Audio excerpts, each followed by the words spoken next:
Čau lidi, já vás vítám u dalšího videa. I ještě, když se do toho dneska pustíme, tak bych vám chtěl jako vždy všem poděkovat za to, že se vám moje videa líbí, že si z nich čas od času i něco odnesete a že tady ten kanál, jak říkám samozřejmě vždy, neustále roste, i když pomalinku, protože já samozřejmě nevydávám skoro žádný videa poslední dobou. Opravdu mě to mrzí, omlouvám se vám, prostě nemám čas, nemám na to kolikrát ani sílu. Jak dělám v té zoologické vlastně, tak dělám krátký, dlouhý a samozřejmě je to z práce do práce, takže ono to je kolikrát obstarat zvířata a pak se chcete věnovat třeba drahý polovice, takže opravdu na to není tolik času a občas chcete mít ten čas třeba i pro sebe, jelikož třeba teď před pár dny vyšlo Mortal Kombat nový, takže pokud třeba někdo z vás hraje a chtěli byste si se mnou dát zápas, tak mi napište do komentářů na TikTok nebo na Instagram, jak říkám, otázky budu zodpovídat. V minulém videu jsem to říkal na TikToku pouze, i když ještě jsem se tam na ten TikTok nedostal, ono těch otázek tam moc nepřistálo, ale samozřejmě nějaký tam jsou, takže se nebojte, že časem na ně samozřejmě odpovím.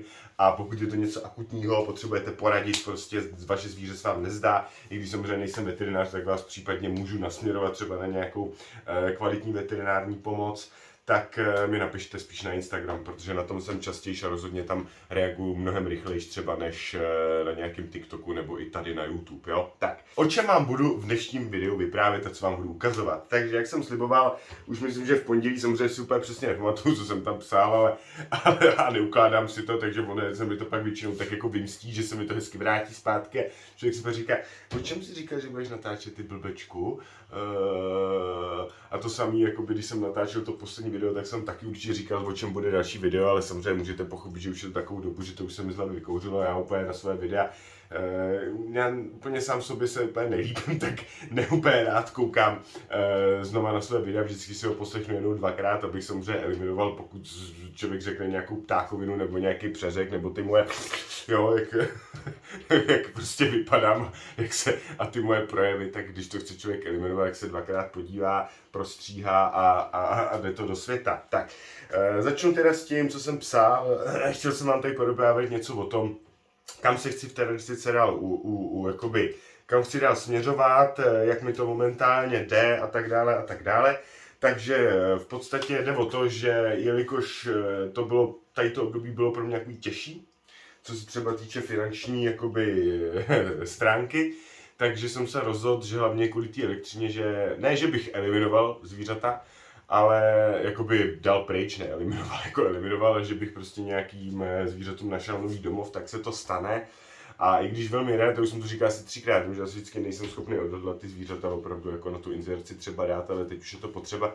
A pokud byste někdo chtěl samozřejmě, tak určitě i do dobrých rukou jsem schopný darovat nějaký agamky. Ty chci poslat do světa, agamy a užovky červený, mám tady dost mutací užovek červených, kandoja půjde do světa, protože vlastně o tu samici jsem přišel někdy před 2 rokama, ten samec mi tady prostě jen tak je, tak ten taky půjde do světa, gekončíci půjdou do světa, takže opravdu tyhle druhy zvířat už u mě úplně neuvidíte, ale naopak zase, jak říkám, scinkové, budu se víc zaměřovat na ty scinky, mám tady Cyclodomus gerardi, mám tady ty z Petersonovy scinky, jak se jmenujou, Scincopus fasciatus, mám tady ty Chimaera, nahoře mám vlastně ty Evanescence zvířata, no a potom samozřejmě tady letos doma musím teda říct, že s těma odchovama jsem toho moc nedal, ale samozřejmě takový ty klasiky jako krajty mám, pak ikony samozřejmě, gekončíci samozřejmě, povedly se mi třeba letos rosničky kubánský odchovat, jo, zajímavý, není to, jsou to nějak náročný žáby, aby si někdo neklepal na hlavu, ještě zde chlubí rosničku kubánskou, chlubím se s ní, protože to je zase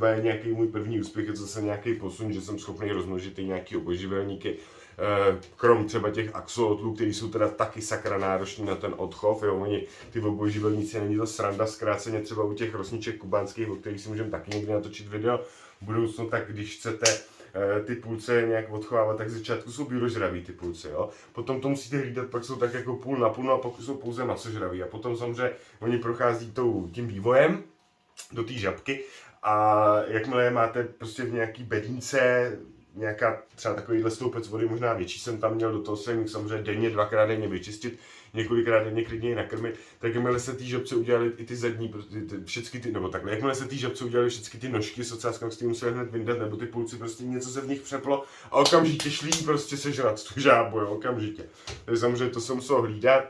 Nějaký žabky jsem udál, ještě jich tady mám asi 15 těch žabek, ale samozřejmě není to sranda, jednou zapomenete pokropit, jednou něco nestihnete nebo něco a přijdete pak domů a máte tam uschlý žabky.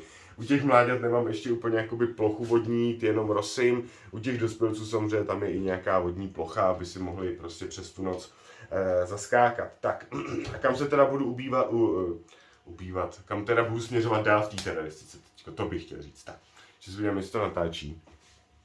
Natáčí to super. No, rozhodně, jak říkám, ty scinkové a chtěl bych se teď zaměřit víc na ty varany a co se třeba gekonu týče, tak na nějaký ty vzácnější druhy nebo vzácnější, zajímavější druhy, co se tolik nevidí, jako třeba Stropulus williamsi, který teď začíná být docela populární, nebo ty Eurodactylodes, potom ještěrky, tady mám ty japonský ještěrky, ty Tachyronus dorsalis, nebo japonský, oni jsou z ostrovů někde pod Japonskem.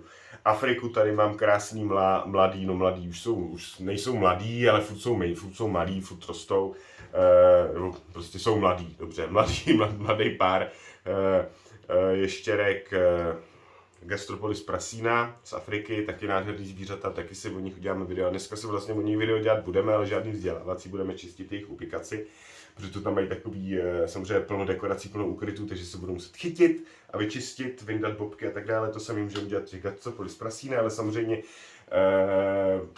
zase zpátky přeskakuju tyhle ještěři, no a potom samozřejmě se chci začít věnovat teď chovu těch varanů. Techy už rozmnožovat nebudu, pravděpodobně, pouze pokud by byl nějaký velký zájem nebo něco takového. Ty zvířata se chtějí pářit, já to musím hlídat, aby se to nestalo, nebo případně pokud se to stane, tak vajíčka třeba, jestli zkusím vykupovat 2, 3, tak to udělám, ale už do toho nepůjdu, protože zase se ke mně dostalo zvíře, prostě, který jsem odchoval docela špatných, ve špatném stavu. A když ty lidi prostě tomu nedají tu lásku a tu péči a opravdu nemají zájem se o tom nějak něco zjišťovat a pak jako se mnou ani nekomunikují, tak nemá cenu, jako abych ty zvířata, který miluju, prostě množil a posílal do takovýchhle podmínek. Jo. To si radši kupte někde na burze prostě za menší peníz červenýho nebo tady toho černobílého techu, který byl někde prostě odchycený nebo z nějaký farmy a bude to lepší, než abych já tady piplal zvířata, který fakt jako miluju. A pak ke mně dostávali fotky těch zvířat, jak třeba po roce vypadají, tak je to katastrofa. No, takže a varanů, co se týče, tak samozřejmě samice Glauberty. Přijde brzo Sauronovi, chtěl se zaměřit na ty menší druhy varanů, až teď tady udělám prostor ještě nějaký, že nějaký ty zvířata půjdou do světa, takže mě čekají Glauberty, Gileni, případně akantury a když si potom udělám nějaký větší prostor, tak bych se chtěl asi bych se odhodoval do toho asijského vodního varana, toho Salvadora. Do toho asijského, do těch velkých asijských vodních varanů, jo.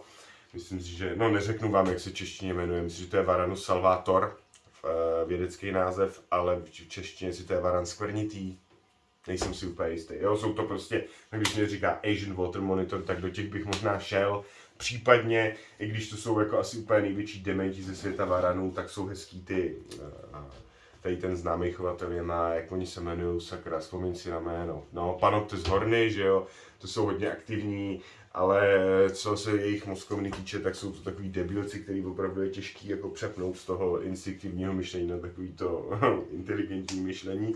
Takže ty se mi jako docela líbí a je fakt, anebo ten Rudicolis, nevím, jestli to říkám správně, jo, tak ty jsou taky docela hezký, ty varani a dneska už na těch živých exotikách a tak ty importy z těch farem a tak se dají docela dobře sehnat. A samozřejmě sen je Varanus salvadorii, ale nechci zdát Staňku, to samozřejmě je pro mě finančně, prostorově a celkově jakoby nedosažitelný, protože člověk si řekne, mám na to zvíře, mám na něj ušetřený, jenom tak pro vás dětičky, co chcete třeba ještěrku, koníčka nebo hada, tak to není jenom o tom si to zvířátko pořídit, koupit ho a i mu koupit prostě perfektní terárku klidně za 50 000, ale taky se musíte starat o to zvíře pravidelně, musíte udržovat. Účet za elektriku, ten je úplně top strop, jako prostě fakt jako děkuju. No, nebudu se tady zabíjat do politiky, bych si mohl taky pěkně, jako, bych si někteří z vás by mohli jít potom proti mě, ale opravdu děkuju za dnešní ceny elektriky, je to top strop a miluju a ještě klidně to můžete o 200% zvednout tu elektriku, to byl samozřejmě vtip, nedělejte to, snižte to, je to fakt pro spoustu chovatelů absolutně neúnosný ta elektrika a ničí to tady to hobby trošku, no, to je jedno. Ne všem třeba, jo, někteří jsou úplně v pohodě, někteří prostě jsou na tom hůř. Tak a teď teda se vrhneme už na to video, ať nezdržujeme, už tak je to dlouhý. Dneska jsem vám chtěl ukázat svůj želvu Mata Mata a tu si taky ukážeme. Nebudeme o ní nic moc říkat, protože sám se s tou želvou pořád ještě seznamuju. Rozhodně jsem ji neodchoval nebo něco takový, nebo neodchoval, já si nikdy odchovávat nebudu a nějaký znalosti o tom, jak se o ní starám, vám samozřejmě předám i teď. Tak se podíváme na želvu Mata Mata a potom teda vyčistíme terárko Gastropolis prasina, případně Gastropolis prasina, případně taky Dormus dorsalis, ještě říkám. A to by bylo pro dnešní video všechno. Třeba mě to trošku nakopne zase a budu natáčet aspoň v intervalu, nevím, 1 měsíce, 3 neděl, 14 dnů. Víte všichni, ti, co mě znají a sledují, že nejradši bych natáčel 2 videa v týdnu, nejlépe 3, nejlépe každý den, ale prostě to nejde. Já to prostě nedávám to prostě tím elánem a nedávám to hlavně svou energii momentálně. Fakt jsem neustále takový vyčerpaný, se cítím a je to pro mě těžké. Na druhou stranu teď jak mluvím, jak si myslím, že mi to docela jde, protože jsem si jistý, že nebudu muset ani moc stříhat v tomhle videu. Tak, nebudu zdržovat, jdem se podívat na Mata Matu. Takže tohle je jihoamerická želva Mata Mata třásnitá. Rozhodně to není želva, kterou by si měl jen tak někdo pořizovat, protože jsou to želvy, které jsou celkem obrovský. Nejsou to rozhodně želvy, na které byste měli nějak sahat nebo brát je do ruky, pouze v případech třeba čištění té ubikace nebo něco takového. Jsou to želvy, který potřebují dřevitou vodu, což já jsem pochopil tak, že prostě by to měla být taková ta hnědá dřevitá voda, což znamená, že aby byla spoko, tak ji tam naházíte nějaký takový ty akvarijní kmeny, jo, nebo nějakou korkovou kůru, která tu vodu bude trošku zabarvovat. Samozřejmě ta čistota vody je důležitá, může tam být i nějaký ten proud té vody, rozhodně jim to nevadí, třeba co jsem dneska koukal na nějaký videa, abych nebyl za úplnýho dementa, samozřejmě načteno, toho má člověk spoustu, ale oni i ty videa vám dají dost, tak ten proud vody jim nevadí a třeba v těch zoologických a tak v těch velkých ubikacích, kde mají i ty vodopády, a tak se třeba často zdržují pod tím vodopádem. Krmit se budou teda, trošku mi tady blbne žárovka, pardon, krmit se budou teda především rybama. Já jí například dávám, zhruba ta moje Mata Mata v této velikosti sežere tak 3 až 4 razbory třeba klínoskvrný denně, což jsou momentálně nejlevnější akvarijní ryby. Dávám jí živý, protože na mrtvý jsem ji ještě nezačal učit, ale chci ji naučit na předzabitou stravu, protože to je lepší s tou želvou. Jak říkám, není moc šťastná, když se na ní sahá. Je to želva, která v podstatě v přírodě imituje nějaký kus prostě listu, kořenu nebo nějakého kmene. Bude prostě schovaná, lovit bude ze zálohy. Nemají zuby, takže jako prst vám úplně neucvaknou, teda zuby nemají ani nějak tu ostrou dáseň, ale jsou to takový ty želvy, co tu svůj kořist nasejou a je to prostě, jo. Samozřejmě tohle je ještě úplný mláďátko, jsou to dlouhověký zvířata a rozhodně je to velký zvíře, s kterým musíte počítat, že potom budete pořizovat nějakou velkou prostě vodní nádrž, případně i se souší nebo s nějakou vyvýšeninou, kam si může vylízt prostě v pohodě se nadechnout. Rozhodně ta hladina vody by neměla být moc vysoká, měla by být tak vysoká, aby v pohodě byla schopná vysunout tady ten svůj čumáček, který vidíte. Jo, to je takovej úplně tenkej, špičatý čumáček, kterým ona dejchá. Jako já osobně, i když jsem tady měl třeba úplnou souš, tak jsem ji jako venku z té vody neviděl, ale asi občas, když tu nejsem, jelikož je placha, tak si vyleze, aby se naslonila pod UVčkem. Jinak teplotu samozřejmě vyhřívám. Někde uvádí 31 stupňů, někde uvádí 25-27 stupňů, ono asi záleží třeba podle lokality toho zvířete, je těžko říct. Každopádně já ji držím na těch 30 stupňů tu vodu, 29-30 stupňů a ta želva funguje perfektně. Už mám jako několik měsíců a krásně roste, má krásně pevný krunýř, samozřejmě krásně žere bez problémů to zvíře. Samozřejmě ta teplá voda, filtrace musí být taky, aby se to prostě nějak pročišťovalo průběžně a jednou za týden nebo 2krát do týdne klidně, když se mi zdá, tak udělám takovéto odsátí těch nečistot, hlavně toho trusu, který se drží mezi těmi hrubými kameny, které jsou teda pěkně na hovno a budu je měnit. Tak. Tady to byla želva Mata Mata, jenom takhle v rychlosti ukázaná, vím, že jste se na ní všichni těšili. Není to zvíře, který by bylo nesehnatelný do soukromého chovu, pokud ji chcete, máte ty finance, máte ty prostory, můžete počítat s tím, že opravdu jednou uděláte velkou prostě vodní nádrž, případně i nějakou hezky vypadající, třeba teď je ve obyčejném akvárku, kamínky, má tam nějaký dřeviny, aby se mohla schovat. A prostě 2krát týdně tam vyliju prostě těch 10-15 razborů, ona si to postupně samozřejmě sloví, jak chce. Někdo používá neonky, já teď používám ty razbory, protože jsou levnější. Je to tetra, myslím, že z Jižní Ameriky, takže jako na tom nic není. a v té želvě to moc chutná. Zkoušel jsem i karáska, normálně našeho sladkovodního, ale před zabitýho měl jsem větší kus, tak jsem nakrájel, vzal jsem do pinzetu, ale tam mi to moc nešlo, i když potom chňapala, asi do toho půjde. A zase se mi světla super. Asi do toho půjde, tak prostě jak to byl větší kus, nebo to tak, jak jsem to držel v těch písech, na to nedokázala nasát. Prostě vždycky a prostě jí to nešlo, tak to potom nechala bejt. No, každopádně, teď se teda vrhneme na ty Gastropolis Prasina a potom na ty Tachydermus dorsalis, možná podle délky videa, protože video už je taky docela dlouhý, teď mi tady ještěrky právě ty tachydermové něco tady dělají. Jo, paštějí tamhle přes snídávku, je taky potřeba zajet pro cvrčky, ty by došly předevčírem a třeba takovýhle ještěrky jako Tachydermus prasina nebo ty Gastropolis. Já když říkám Tachydermus prasina, to mě nemůžete opravit, je Tachydermus dorsalis a Gastropolis prasina, jak jsou to ještěrky, jako třeba ty Tachydermus, tak ty jsou malinký, celkově mají rychlý trávení, musí se často krmit, to samý právě třeba u těch, u těch Gastropolis, tak ty ještě rostou, což znamená, že ty se taky musí hodně často krmit, jo. Takže den, případně obden, teď jsem 2 dny neměl cvrčky, už jsem z toho nervózní, jo. Takže tady mám nějaký malý švábíky, tak se jim to tam potom třeba vyhází, případně se dají použít i červíci a tak dále, a tak dále. Všechno možný můžete nabídnout, ty Gastropolis nejsou rozhodně nějak vybíravý zvířata, tak nebudu zdržovat, jdeme na to. Jsme tady u terárka Gastropolis prasina. A samozřejmě ještěrky už mají zasnuto, ale my potřebujeme vlastně vyndat skla, vyndat dekorace, trošku to tam pročechrat, vyndat případně bobky, omejit dekorace a hlavně, že musíme odchytit ještěrky. Nebojte se, nebudu je budit nebo něco, světla zasli před 5 minutama, takže samozřejmě, ježišmarja, ať si nekopnu do toho, takže samozřejmě ještěrky ještě nespí, ale jsou menší ještě, nebo nejsou to už úplně miminka, jsou menší a teda jako odchytit tyhle ty zvířata bude určitě velká zábava, protože jsou neskutečně plachý, jo, takže opatrně vyndáme dekorace, budeme koukat, kde je nějaká, jsou tam 2, jo, samozřejmě tady máme vodu, je to takový tropický, vlhčí, se jim to tam drží, nebo vlhčí, ale už tam jedna vykoukla tady, já nevím, jestli uvidíte. Jo, je tam vidět, já se omlouvám, ten telefon je takovej betcho telefon, tak, nebo spíš ten stojan teďko, už je tady, mně se úplně nechce jí chytat, ale nezbyde mi asi nic jiného, než ji odchytit a rozhodně nechceme, aby nám tady zdrhly, jo, a tady je jedna, a i když to radši ještě ověříme, abych nelhal, jo, vidíte, že to, ale prosím tě, podívejte se, jak je vzteklá holka, ono to teď asi to, jo. Nádherný zvíře, jsou opravdu nádherný smaragdově zelený ještěrky. Teď to zase nezaostřuje, tak nebudeme jí stresovat, dáme jí do bedínky.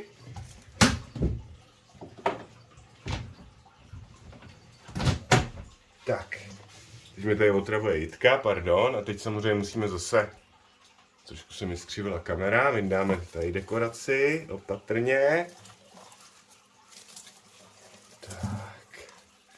Dobrý, no to už chce trošku opláchnout zase.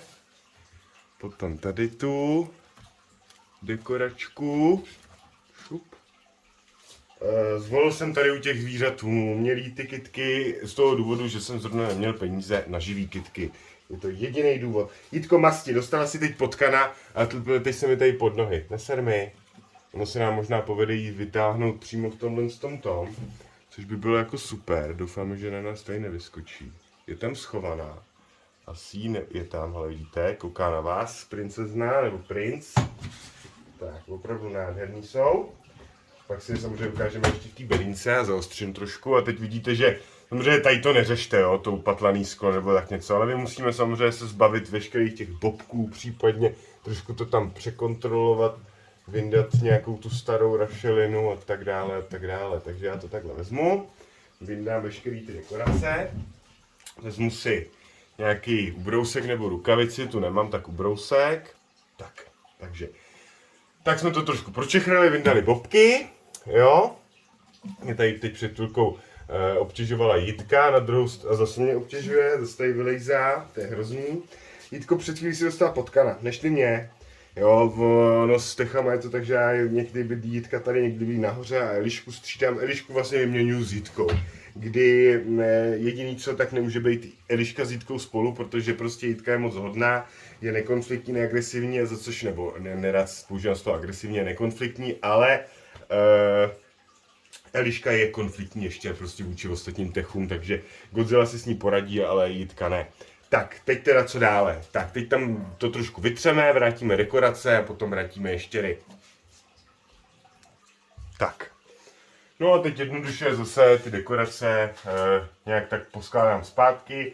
Trošku jsem vytřel i ty skla zevnitř, samozřejmě chce to, i když abyste na mě nehulákali, to je stejně furt špinavý. Tohle je už strašně zašlý akvárko, je tam i takový ten vodní kámen a tak dále, nebo terárko, pardon. A nejde to úplně skvěle vyčistit, mám ho z druhé ruky, ale samozřejmě těm zvířatům je úplně jedno, jestli to je opatlaný nebo ne. Hlavně, aby oni byli v pořádku a zdraví. Takže jim to tam nějak vydekorujeme, samozřejmě můžeme úplně jinak, než třeba to bylo předtím. Jo, nemusí to být úplně to samý. Fantazii se meze nekladou, tak aby ty zvířata tam měly ty ukryty prostě, který tam mají mít, který jsou pro ně důležitý. Aby tam měli nějakou tu zeleň. Takže já úplně nejsem, abych se přiznal terénní dekoratér, nebo prostě, jak se jim říká těch aquascapři, tak to, jako, to bych nemohl dělat, já na to nemám úplně talent. Tak, samozřejmě není to nutnost, že, ale když to někdo umí, a fakt ty terárka má krásný nebo tak, jako i na pohled. A teď pozor, jo, ono, jako spousta těch teraristů, nebo jo, má těch krásných terárek úplně nádherný, lepší než zoologický, prostě zarostlý, krásný. Ale hledejte tam vajíčka třeba potom od těch zvířat, jo, nebo něco takového. Má to všechno plusy a mínusy. Ono, když máte nějaký chovný, jednoduchý zařízení, kde máte opravdu čerstvou vodu, ukryt světla, dejme tomu nějakých pár dekorací, aby to nebylo úplně hrozný, nemlátilo vás to do očí, tak je to, myslím, že pokud chcete dělat odchovy lepší, než když máte nějaký úplně krásný paludárko, kde to zvíře naklade vajíčka tam, kam by se nedostanete a přijdete o to třeba, jo. Což je potom problém a smíjte se nebo ne, je to opravdu tak. Že prostě když tam těch dekorací je přehršel, nebo se v tom nedá pořádně hnout, nedá se to pořádně prohledat, to terárko, tak to pak prostě není úplně top strop prostě, no, jednoduše řečeno. Tak. Pro vás hlavně, samozřejmě to zvíře tam může kdekoliv schovat a taky to pro ně může být obtížnější, třeba hledat si tam potravu a tak dále, takže ono nepřehánět to, akorát pokud třeba chcete nějaký ty odchovy mít, tak. Šup. Tady by měly být takový víc vidět, že to spíš směřují všechno víc dozadu. Takže by měly být víc vidět vepředu ty ještěrky. Tak, samozřejmě. No, já bych chtěl ukázat, jak je tam pouštím. Máme obě hnedku. Takže, poslední kus dekorky, to dáme nějak takhle třeba. Voda. No a teď teda je čas vrátit ještěrky Gastropolis Prosina zpátky. Vezmeme jednu, ale v klidu. Tak, třeba ty pojď. Opatrně hlavně na ten odsaz. Tak já vám ji takhle ukážu zblízka. Rozhodně není teď nadšená, není spokojená v mý ruce, takže ji jako vrátíme zpátky do ubikace. Tak to se tam může hned schovat a ještě tu druhou samozřejmě, abyste viděli. Ale prosím tě, tak, chytnu trošku lépe. To nebylo úplně profesionální úchyt tady toho zvířete. Ale vidíte se, už se do mě zakousla. Jo, není to nic, co by se nedalo vydržet, ale prostě oni kolikrát, když se takhle zakousnou, tak se pak jako trošku víc uklidně řeknou si, tak teď jsem ti to vrátil, ty hajzle, co mě chceš sežrát, já ji samozřejmě sežrat nechci, pustíme ji zpátky do ubikace. Tak běž, tak. Ještě zpátky v ubikaci a zítra dostanou čerství cvrčky.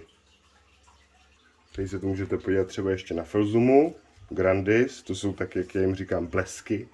Jsem si přivez jako úplný miminka, už jsou to docela velký prostě holky. Jsou taky hned pryč. Nebo tady můžete vidět, to je zrovna zvíře, který se určitě chystám, nebo chci se pokusit odchovat, tak to jsou tyhle krásný gekonci z Austrálie, Stropulus williamsi, je jich více druhů.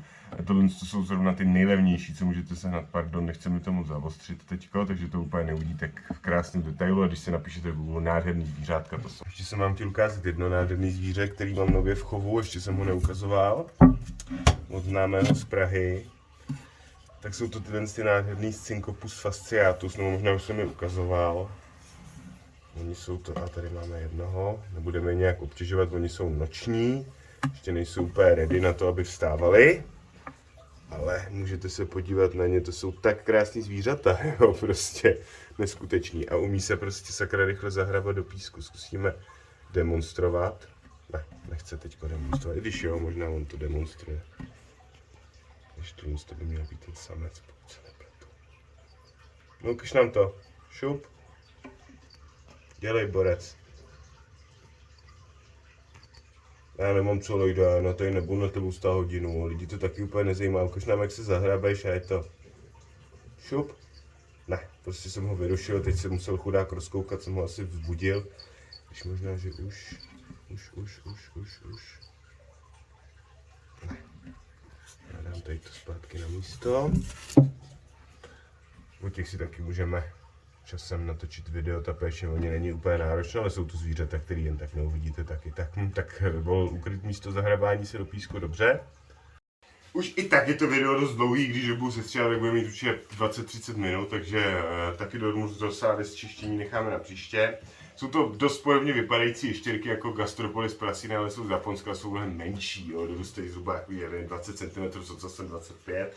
Jsou opravdu malinkatý křehoučký a taky to není úplně jako takový to nejběžnější zvíře, který v teroristice vidíte. Lidičky, já vám moc děkuji, že jste koukali. Každopádně lidičky, já vám moc děkuji, že jste se koukali tady na to video. Přiřekně se mi tady teďko směje do obličeje, jako proč to děláš? Želu matemata jsme si ukázali, samozřejmě v rychlosti, já úplně nechci, bo oni teďko jakoby tady vyložení dělat video, jak se o ní máte stará, tak máte pečovat, tak máte hlídat ty hodnoty té body a tak dále, jsou to jen takový základy. Rozhodně to není želva, kterou byste si měli jen tak z impulzu jít koupit. A rozhodně to není malý zvíře, docela dost rychle roste. I když jsem ji viděl u kolegů třeba v Krupce, tak ji kupovali takhle malou a v podstatě za rok a něco třeba byla dvakrát taková nebo třikrát taková, jo, pokud se dobře krmí. To je v dospělosti, potom co jsem jak se krmí maximálně dvakrát, třikrát týdně, třeba těma předzabitýma rybama, jenomže to z takovýhle žilvy, budete mít žilvu s takovýmhle krunýřem, ještě s takovýmhle krkem a takovouhle krásnou velkou hlavou. Jsou opravdu divný a zajímavý. No a potom teda Gastropolis prasína, nádherný africký ještěrky, jak jste viděli, budou ještě o dost větší, ještě rostou pořád. Jsou to v podstatě takový adolescenti a budou mít i úplně jiný terárko. Mám tady vlastně terárko na výšku nějakých 90 nebo 100. Mělo by to i 50 šířka nebo hloubka a 50, prostě 90x50x50 nebo tak nějak to je. Možná 100, já si nepamatuju, tak tady budou potom bydlet, teď jsou v menším, protože já jsem zrovna ten z těch chovatelů, který opravdu preferují lepší to zvíře dát první do menšího, až to terárko přeroste, dát toho do většího, máte ho víc pod kontrolou, můžete ho líp kontrolovat, to zvíře většinou líp žere, líp si najde potravu a tak dále a tak dále. Tak, potom samozřejmě ještě teda, než to ukončíme, tak vám tady můžu ukázat třeba mláďatka mých krejtiček. Tohle je jeden takový z těch ostřejších hochů, weightborče, jo, tyhle jsou zhruba, nevím, jestli jsou to tři týdny starý mláďátka, možná ani ne, co mi vylezly vlastně z těch vajíček, co mi začaly vylejzat. Já to mám vždycky později než ostatní. Jo, taky Bumblebee třeba letos se mi poved, taky nádherný zvíře. Teď je teprve rozkrmuju, jo, v podstatě. Jsem čekal po ty fleky. Ono zrovna tady ty snužce se moc samotný žrát nechce, ale to rozkrmení u těch krejčiček, věřte mi, že je úplně jednoduchý. Je to mnohem jednodušší, než když třeba musíte rozkrmovat užovky stromový, kterým to musíte opravdu spát hluboko do krku, nebo prostě opravdu do toho krku, aby to spolkli. Za což ta krajta většinou to tam stačí popostrčit, tam ona potom začne žrát docela rychle sama. Mám tady třeba samozřejmě i klasický mláďata, jo, takže to všecko tady máme, kdo by měl zájem, tak se můžete mě kontaktovat. Krejtičky mám momentálně odchovaný. Mámu máme třeba tady, ještě budu dneska krmit. Nekousni mě zlato, tak. Jo, tak, tohle je máma, nádherný zvíře. Tak, potom ještě ta klasická taky. Měl jsem 4 samice napářený, ale u těch dvou pokračujeme dál, protože ty vajíčka pravděpodobně střebaly a nic z toho nebylo. Tak já vám ještě jednou lidi děkuju, že jste se koukali na tato video. Omlouvám se, že nenatáčím tak často, jak bych chtěl. A hlavně se omlouvám svým věrným sledujícím, nebudu říkat fanouškům, ale sledujícím. Pokud mě chcete sledovat i víc, nebo prostě zajímá vás něco, chcete se něco zeptat, tak samozřejmě na ty otázky, kde budu používat tu videoodpověď, napište na TikTok, ale tam nepočítejte s nějakou rychlou odpovědí.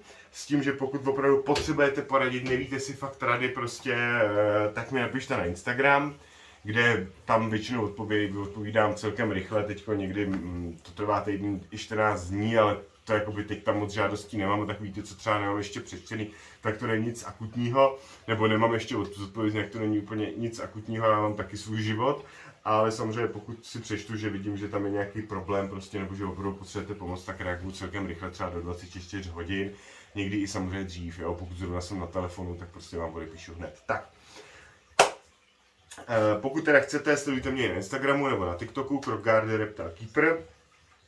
Jak na Instagramu, tak na TikToku, pokud se nepletu a pokud je tu někdo novej na tomhle kanále, pustil si zrovna tady to video, řekl si, tak to bych mohl sledovat, tak budu samozřejmě rád, když mi dáte ten odběr a když už dáte ten odběr na tom YouTube kanále, tak nezapomeňte kliknout na ten zvoneček, abyste dostali upozornění pokaždý, když nějaký to video vyjde, protože jak říkám, teď je to snad po 4 měsících, co jsem natočil video a moc mě to mrzí, ale prostě nějak mi to poslední dobou fakt nevychází.